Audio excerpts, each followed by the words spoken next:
The American coyote is a famous animal in folklore and fables. The cunning animal is a mainstay in Native American folktales and culture. Coyotes have long exhibited a behavior that was thought to be only true in stories. In fact, this odd partnership would fit right in to a fantastic fable. But as it turns out, the stories are true, and the coyote found an unlikely friend in a competitor. But even solitary animals sometimes turn to cooperation in life, death, and taxonomy.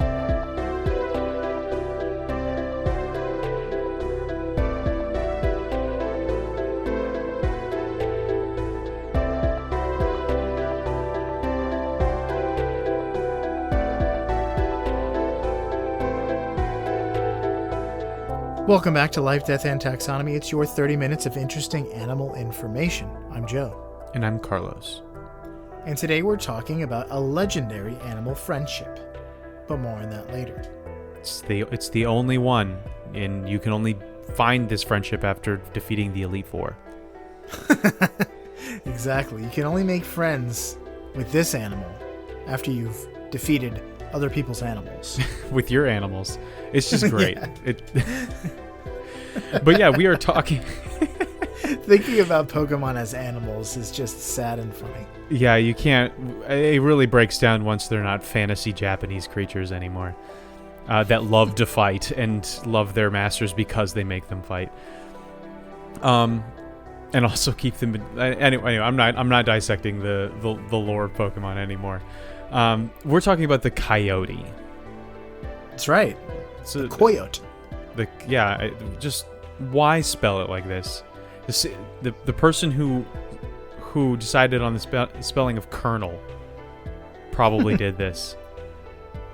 It's just Kai. So then you have the hybrids. You know, between a wolf and a coyote is COYWOLF. Now, how would you pronounce that? Coy wolf? The first part of coyote and wolf. Is it Kai wolf? Coy wolf? It's a little coy wolf. He's just being, like a little Dickens. Yeah, he's shy, but he knows his hot stuff. I'm not gonna eat you, Little Red Riding Hood. Don't be silly. But fortunately, I have my nine friends, and together we'll eat you. But we're not gonna call it the Coyote here. That's too normal. Everybody knows that.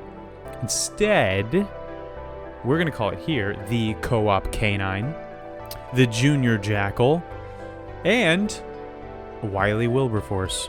Wilberforce? Does it freeze something? Actually, he's kind of the opposite of William Wilberforce, because William Wilberforce loved animals and was like an animal rights activist and kept them all in his house and stuff. And the Coyote loves animals in a different way. In a way that taste of them puts them in his stomach. But I was trying to find a way to incorporate the Wily Coyote thing, so it all works. Let's taxonomize this. It's in a kingdom. You know it. You love it. You're in it.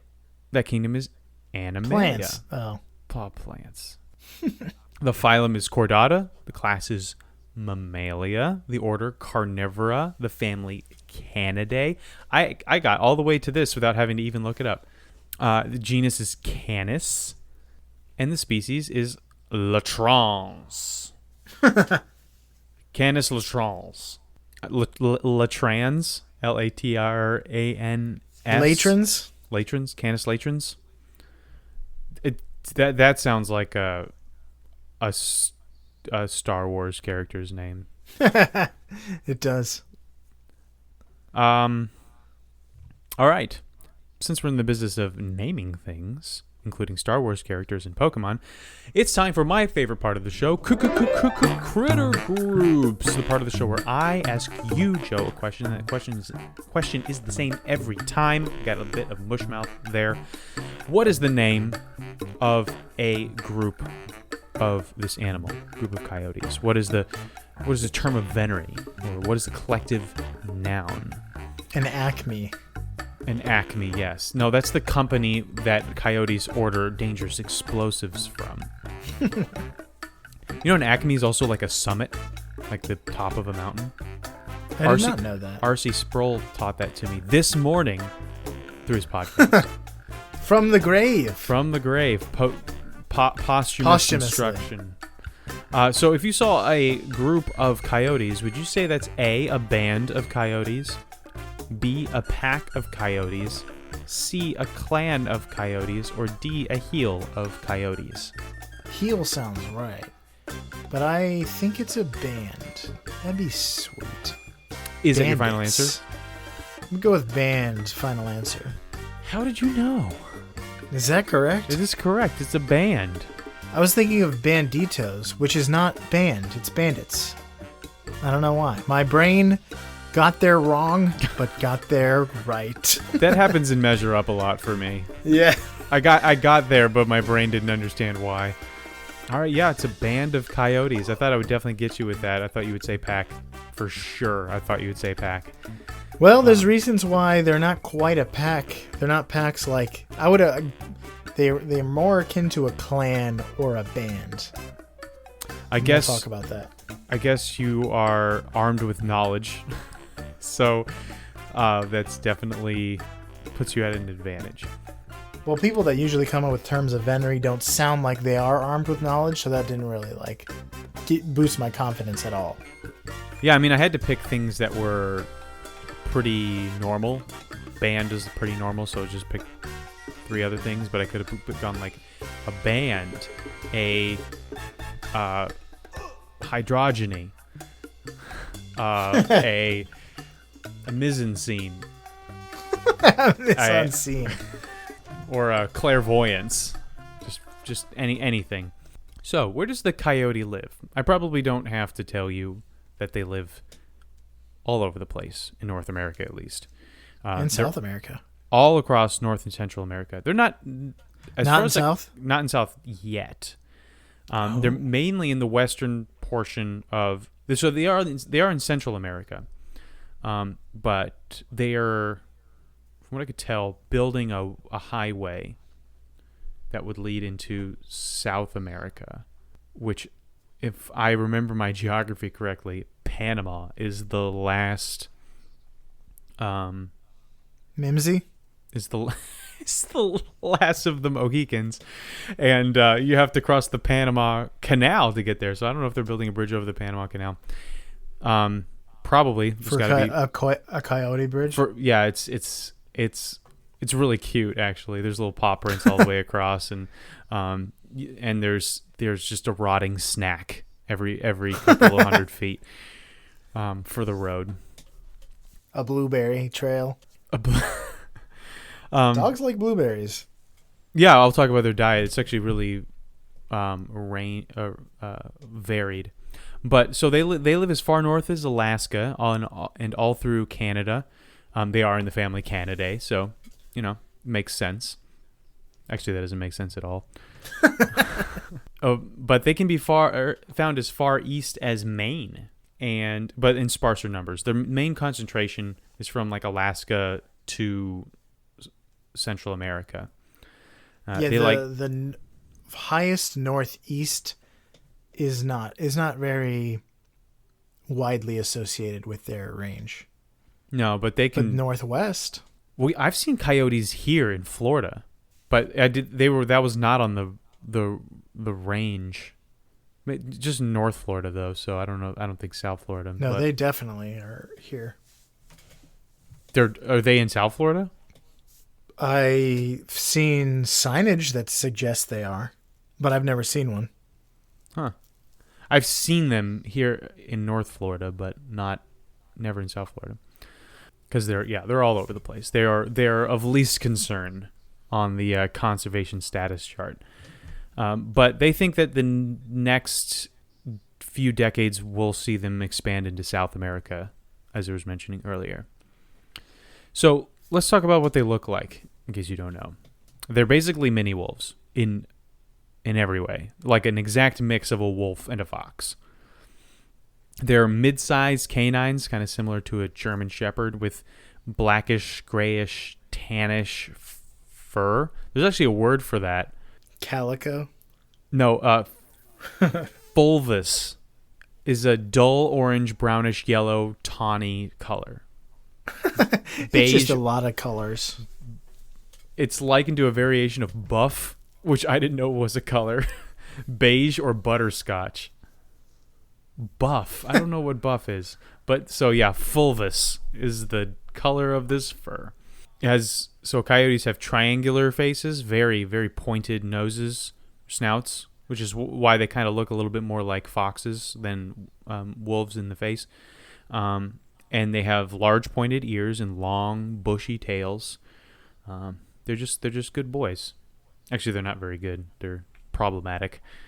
No one is good? Not even one. But I said they're about the size of a German Shepherd. So does that fulfill our measure up quota for the episode? And no, because we need to compare it to other things. Increasingly ridiculous. Welcome to the Beloved Measure Up segment, the official listener's favorite part of the show. The part of the show when we present the animal size and dimensions in relatable terms through a quiz that's fun for the whole family. It's also part of the show when we present that's introduced by you when you send an audio yourself saying, singing, or chittering the words measure up into ldtaxonomy@gmail.com. We don't have a new measure up intro this week, and that's on you. It's been a while. It's on the listener. That means we get to hear from an animal, and Carlos has to guess what it is. Marvelous. Bring it on. Okay. Without further ado, the listener's favorite part of the show.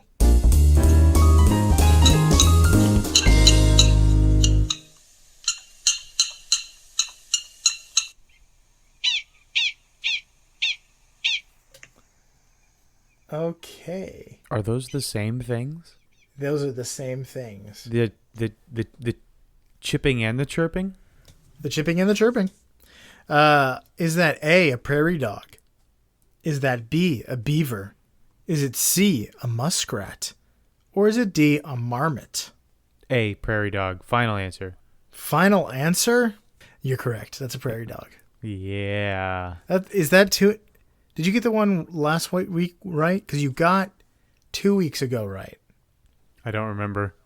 It's all a blur. Well, you got two at least in the last 3 episodes. That I knew. I figured because coyotes love to eat prairie dogs.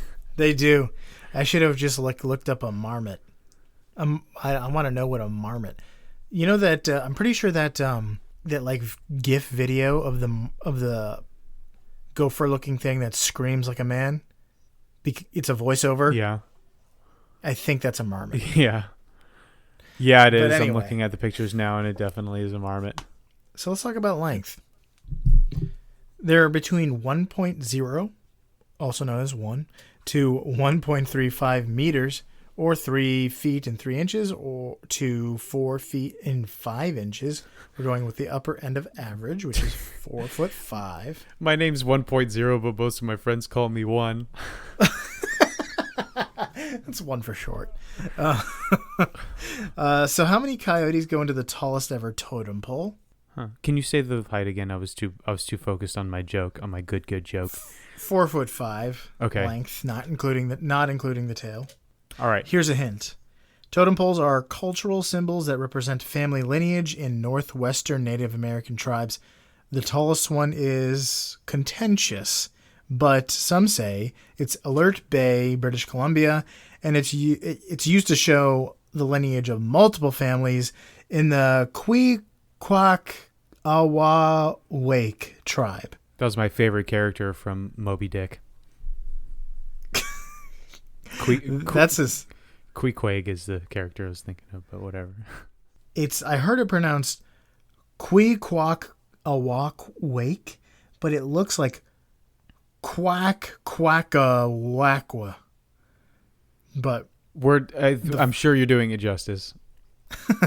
Either way. That sounds like Iziro Kamakuiwa Ole's name. However, some discount the pole because it's made from 2 pieces rather than a single wooden spire. Huh. Discount the pole. That sounds like a movement.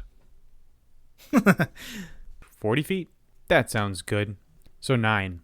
9 coyotes go into the height of the tallest totem pole. Final answer? Yes.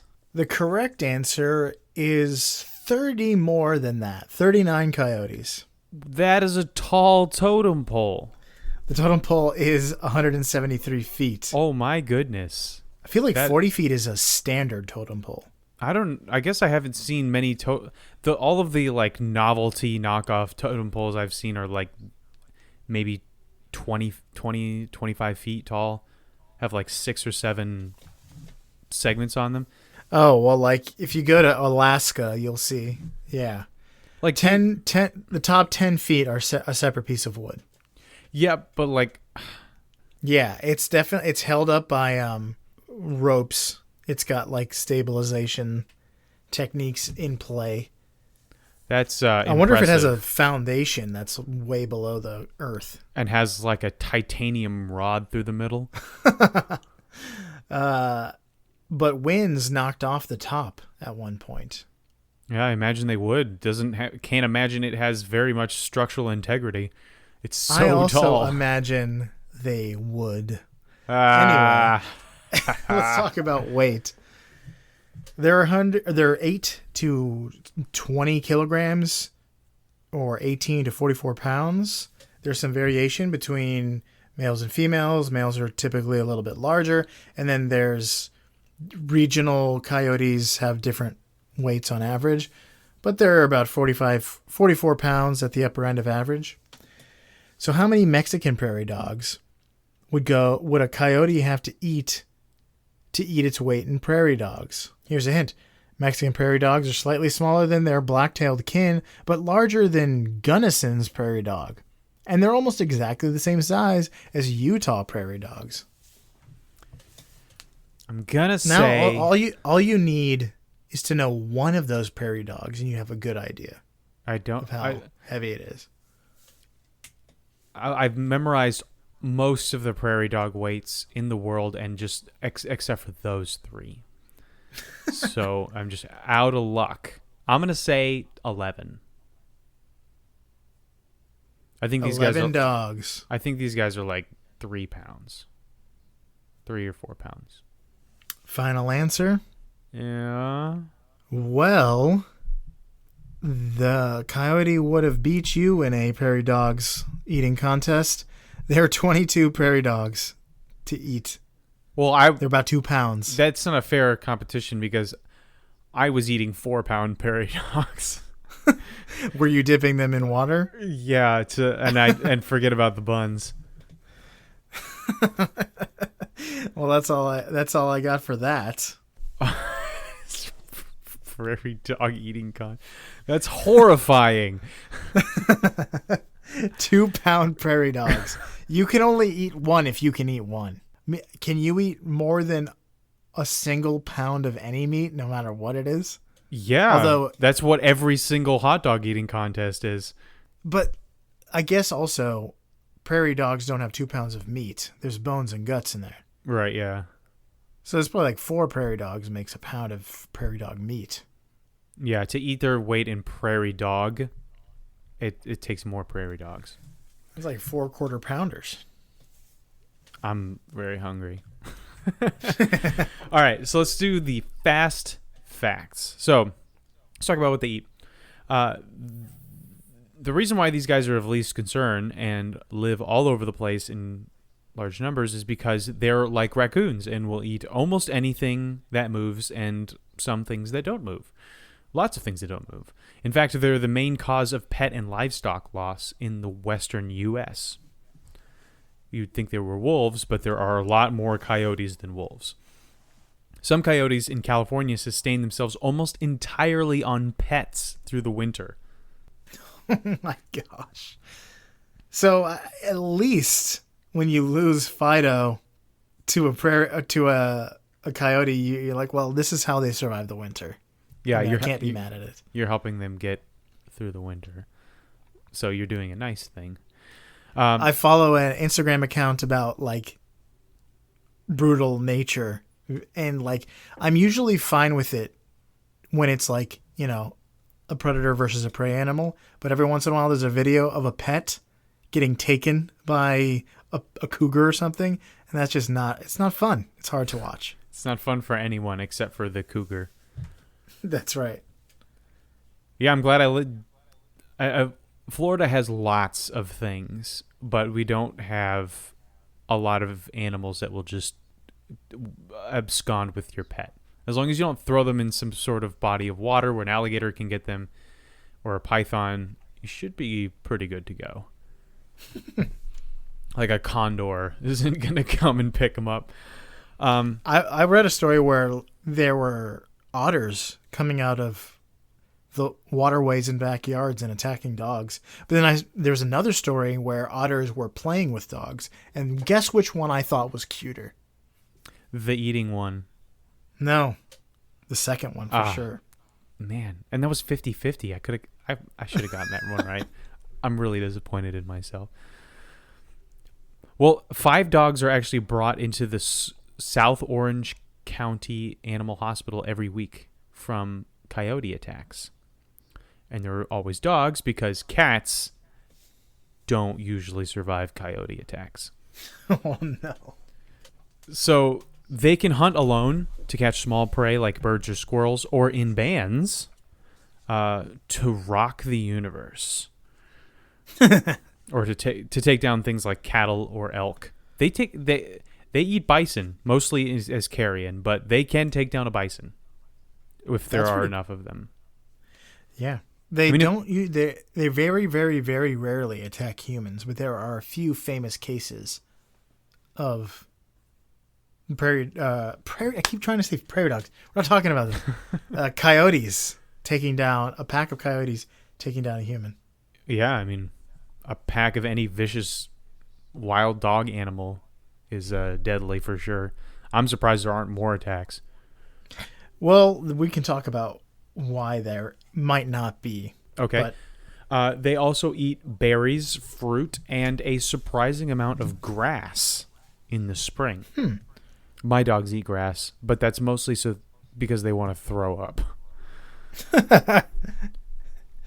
They'll also eat caterpillars and small insects. So they're like omnivorous. They'll eat anything that comes in their path. They're like bears and primates. They'll just whatever.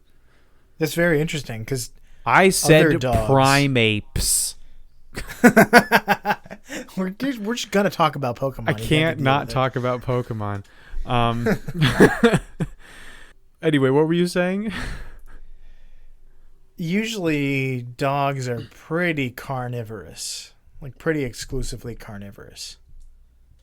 Yeah. So Except for like your dog can eat blueberries. Mine? I think so. I've heard conflicting things. About my dog? Yeah, your dog. My particular Yoshi or Morph. Yeah. You definitely Yoshi. Definitely eat blueberries. I mean, Yoshi can, Morph can't, turns out. We feed them like bananas and stuff sometimes. So coyotes can mate with domestic dogs to create some interesting hybrids, and also they can mate with wolves, hence what we opened the show with, the coy wolf or the kai wolf, cyber wolf, Coy wolf. So I'm listening to an audiobook about cryptids, or I did, and the reader says coy dog and coy wolf every time. Sure, I guess we just throw this odd pronunciation of those 3 letters out the window as soon as they're not attached to coyote anymore. Coy. Well, some people say coyote. What? I've heard it. In the backwoods of some backwoods place? Yeah, exactly. Coyote. I've heard coyote. Not instead of coyote, just like it's the coyotes. My last fast fact is that they are considered the most vocal of all North American animals. Or mammals, sorry, not animals. I'm sure some birds are more vocal. But, yeah, so usually when you hear howling, if you live in these areas, you're probably hearing a coyote and not a wolf. Because wolves are way less Common. especially in the southern United States. Yeah, there are a lot of wolves in the Pacific Northwest, but there are still. I think the coyote populations are still more dense. You're still more likely to encounter a coyote than a wolf. And that's it. That's it for the general info. Okie dokie. Are you ready for the major fact? I am. So, coyotes are canines that live in loose family communities called bands. But even though they have all the earmarks Wait, of you knew pack the hunt- answer? You would research the answer? No, my sentence stopped with communities. Okay. I added called bands. I choose to believe you. Okay. But even though they have all the earmarks of a pack hunting canine, they actually rarely hunt in packs or bands. Coyotes live in arid or plains regions, and they tend to be opportunistic omnivores. They live all over the place, but specifically in these areas, they're very opportunistic because food is not super abundant. So they don't take down large prey like wolves, usually. So they prefer to hunt and forage on their own. Their diet consists of small game like mice, rabbits, squirrels, frogs, and lizards, and it's hard to share small game with a pack in a way that's worth it. So they're really on their own, kind of like the Ethiopian wolf. Mm-hmm.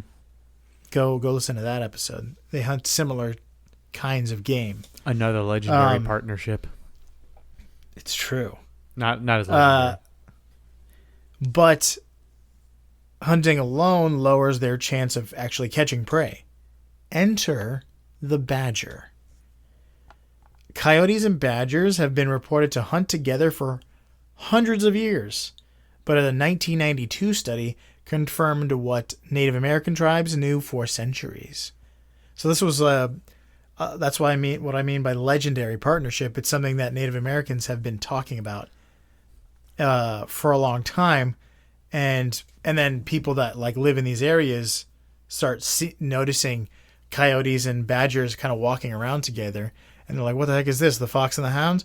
And then scientists were like, "No, they don't do that." So it's actually legendary. Like you use legendary in the most appropriate sense possible. Yes, of legend. The stuff of legend. That's right. But in 1992, they're finally like, oh, maybe there's something to this. And now we know. Coyotes and badgers are often seen walking together when they're out for a hunt. In fact, coyotes may be seen hunting with badgers more frequently than with one another. You're more likely to see a badger hunting with a coyote than a coyote hunting with a coyote. But if you're imagining a fox and the hound style animal friendship, it's not quite that Disney-esque. Oh, darn it. It's not quite that cute. They tend to keep their distance from one another even when they're hunting together. When one of them catches prey, they don't share the spoils. Instead, the one that gets the kill takes it off to eat on their own. Still, they don't just meet by coincidence on hunts. Coyotes have been seen walking up to badger dens and waiting for a badger partner to come out before embarking on a hunt. That's right, I said embarking. Embarking. So what's the benefit if they just eat their own stuff? Very good question. An excellent segue. They likely do this to increase their odds, even if they don't share. Together they can hunt burrowing animals with more success. Ground squirrels are a common target, and it's been found that coyotes catch a third more squirrels when they're hunting with a badger than when they hunt by themselves. Coyotes have higher vantage point, literally, because they stand higher up than a badger does, and they have better eyesight than a badger does, especially when detecting prey. But then badgers can smell prey that's underground. So together, they got that eyes and nose combo, and they can locate prey more efficiently. But then also, the coyote will wait outside a burrow entrance while the badger infiltrates by digging in. into another entrance. Sometimes the badger will catch prey underground. Other times the escaping squirrel is grabbed by the coyote. But sometimes the opposite happens when the coyote scares animals into burrows or causes animals to remain in burrows when the badger is able to go in and get them. So even though they're competing for prey, the energy saving benefits to hunting together outweigh the costs of losing a meal to a partner. So it's all about energy preservation versus getting the meal. So you do have to share or give up sometimes, but other times you catch food while expending less energy than it takes to like run down prey. Yeah, but then sometimes you expend energy and your partner gets the food, you don't get anything. You expended energy for nothing. But you're expending less energy than you would have by yourself. So the math works out. They've crunched the numbers. The little badger and little coyote accountants. I'm just picturing a badger with that like green accountant hat. Yeah, the visor. The banker's visor. Yeah, they've been like, listen, the numbers check out. You can go ahead with this partnership, this synergy. That's a visual that I feel like I've seen before. It's probably in Wind of the Willows or something like that. A banking badger. Yeah, I think there is a badger in the Wind of the Willows. There is. Yeah, he's like this cantankerous guy who lives in a tree. There's also a really mean badger in Fox and the Hound. Also cantankerous. There's also a very strong badger named Constance in Redwall. Badgers are fierce. They are. And it's interesting when, like, because we have our honey badger episode. I forgot what number that was. But the badger kind of partnered with this bird that would help him find beehives. And the bird, I go back and listen to the episode, but the bird can't get to the beehive, and That's the true. badger can't find the beehive. So the bird finds the beehive, and the badger rips it open, and everybody wins. So it's like I think it seems like the badger is the one that has just the cooperative spirit, despite being cantankerous in all cartoons. That's true. Although they are very territorial and fierce fighters when they need to be, but I guess they're just really smart. I have heard that badgers are smart because they're in the weasel family, and weasels are smart. True. But so are dogs. So are canines. So it's a match made in the plains. On the plains of North America. It's a match made in the amber waves. They also eat grain. Coyotes do, not badgers. Dang, you just really, if you're a farmer and you're like, the coyotes have taken all my animals, I'm going to grow grain. They just eat all that. Dang it. What are you doing? I'm going to grow fruit. Oh, they ate all my fruit. I'm going to farm caterpillars. Oh my goodness. The caterpillars too. I wonder if it's worse being a farmer near coyotes or a farmer near monkeys. Because monkeys can be pretty like little. Yeah, but monkeys probably don't kill your livestock. That's true. Baboons might. Maybe like a lamb or something, but I don't know. Your cattle are probably safe. But like wolves were probably a bigger problem just because they have the potential to take down a lot of different things. Yeah, your horses and whatnot. All right, I think this is enough animal death for one episode. Although most episodes include that, because especially ones about predators. The natural world is brutal. Nature is metal. It is. So for you out there in Podcastia, find your band, expand your palette, and make some unusual alliances like the coyote here in Life, Death, and Taxonomy.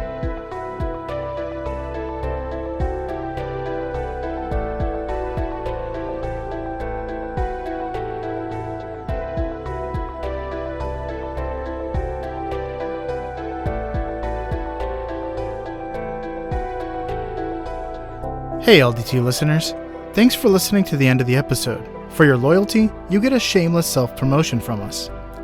If you haven't already, leaving a review on your favorite podcast app can really help us grow.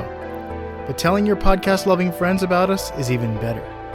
Also, don't forget to send in your Measure Up intros and animal suggestions to ldtaxonomy@gmail.com. We love hearing from you. As always, thanks, most of all, for listening.